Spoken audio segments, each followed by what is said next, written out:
Hi everyone, my name is Matthew Delay and I'll be presenting Chapter 11, Managing Conflict and Negotiating. Slide 2. What is conflict? You have heard the term, it takes two people to fight. Conflict is a disagreement through which two or more parties perceive a threat to their interests, needs, or concerns. Conflict is not always a bad thing. There are two types of conflict, dysfunctional conflict and constructive conflict. Dysfunctional conflict is destructive conflict focused on the emotions and differences between the two parties. For instance, from my experience in the restaurant industry, say I'm bartending and the shit's hit the fan. You get all 30 seats filled, $1 draft night, and half-price appetizers, and the kitchen keeps messing up my orders. I now have angry customers jumping down my throat over a situation I have no control over. The next thing I know is customers cussing me up and down. Well, I'm not the type of bartender to sit there and take that for too long. Now I'm kicking someone out of the bar when the whole time I should be focused on providing an outstanding guest experience. On the other hand, there's constructive conflict, which is adaptive and positive conflict. This is also functional conflict. This type of conflict balances the interests of both parties to maximize mutual gains and the attainment of mutual goals. A good example of constructive conflict, in my experience, happened about every time when I was managing for a catering and event company. I would arrive at the warehouse and kitchen to find my truck loaded with everything I needed, save a few last-minute items such as the food, the drinks, and the displays. The dock workers load the food on the truck, strap it in, and off I would go to my event. Well, needless to say, at every event there would be something missing. Once they didn't even strap the food racks in right for an Indian wedding, and I had rice and curry everywhere by the time I made it to the location. It was my job to adapt and survive. I thought of myself as MacGyver. I would have staff arriving at different times to set up the event, and we had an entire wedding to provide for. We banded together and overcame. This part was constructive. The warehouse and the rest of the operation was very dysfunctional. Slide 3. What causes conflict? Conflict can be caused by anything that leads to a disagreement. Some of the most common sources of conflict I have listed on this slide. Differing task goals. This is a disagreement over what task should be completed. Maybe one person thinks it's best to go to the beach for the weekend and relax. The other may insist you stay home to take care of the house and get ready for a busy week. Differing process goals relates to disagreements over how to accomplish tasks or goals. Interpersonal differences are differences in motivation, aspirations, and personality. Have you ever had that person that you just couldn't stand?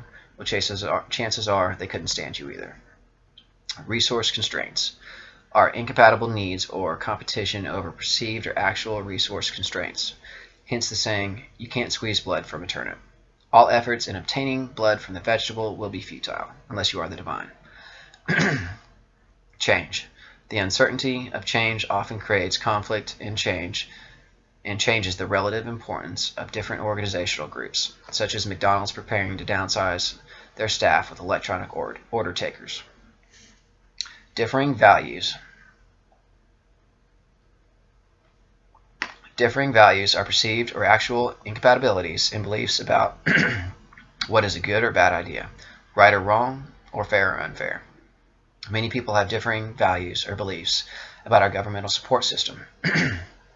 Is it encouraging people to do nothing, receive more money? Here, have another child. We will give you more money. Poor communication. Poor communication is when people lack the necessary information, are misinformed, interpret information differently, or disagree about which data is relevant. Task interdependence. This is one person or unit that is dependent on another for resources or information.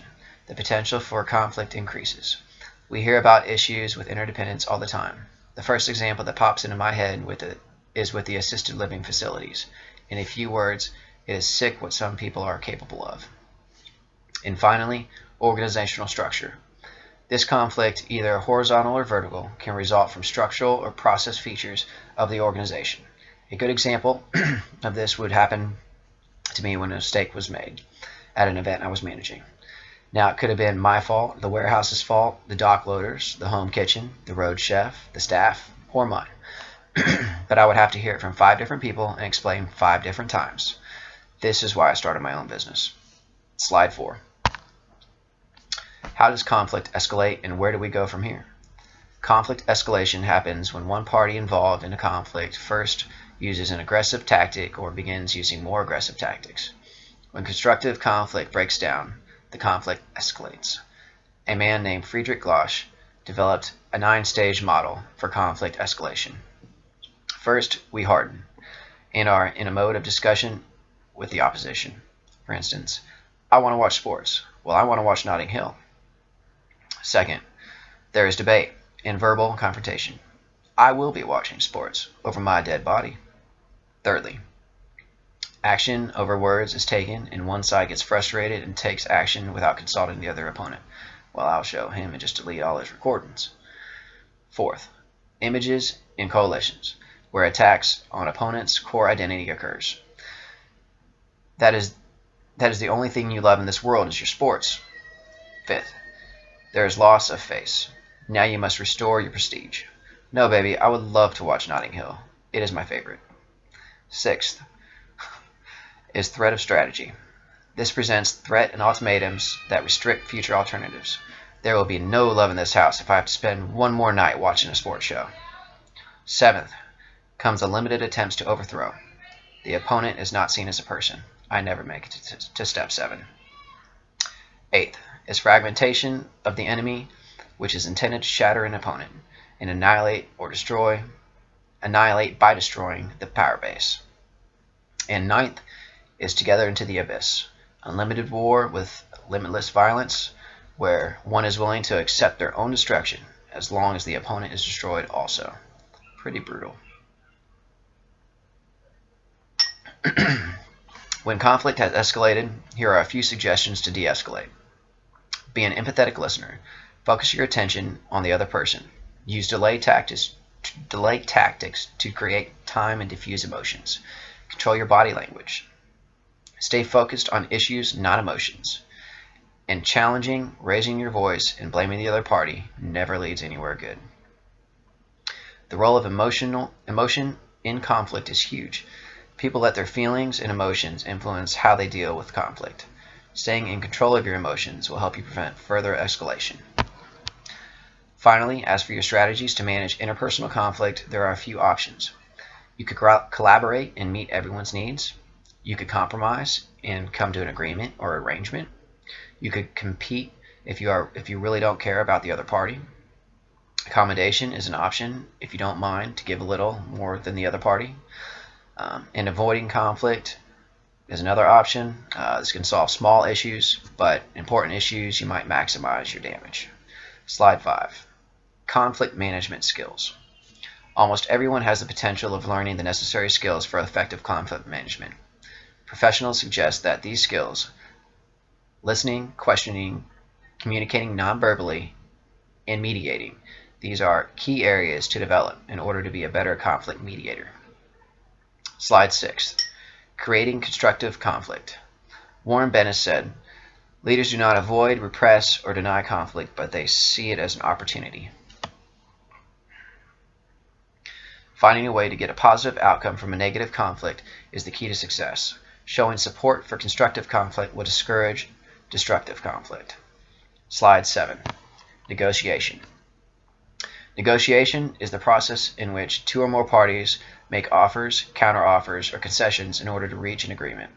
There are two types of negotiation: distributive and integrative. Distributive negotiation means that one party will benefit from the other and the other party will not. Integrative negotiation is a win-win for both sides. To be an effective negotiator, you must be able to compromise. You must make sure that each side knows the other's perception of the issues and each other's interests. Identify what you can and cannot part with. Identify and use sources of leverage. Show the other side that you understand their position. Suppress your emotions and know your best alternative to negotiated agreements. A few keys to improving your skills are: preparing well, use silence to your advantage, offer a warm greeting and build rapport, maintaining good eye contact, ask good quality open questions, show empathy, and display controlled energy. In the event that a resolution is unattainable, here are a few alternative dispute resolutions. Conciliation. where a third party builds. This is where a third party builds positive relationship between the two parties, improving their communication. This directs them towards a satisfactory settlement. Mediation. This is where the third party facilitates a discussion using persuasion and logic. The mediator suggests a settlement that does not have to be accepted. And lastly, arbitration. This is where the third party is involved and usually has the authority to impose a settlement on parties. Slide 8. Lastly, I will leave you with this question. When was the last time you had to compromise, and how did you handle it? Thanks for listening, and I will talk to you soon.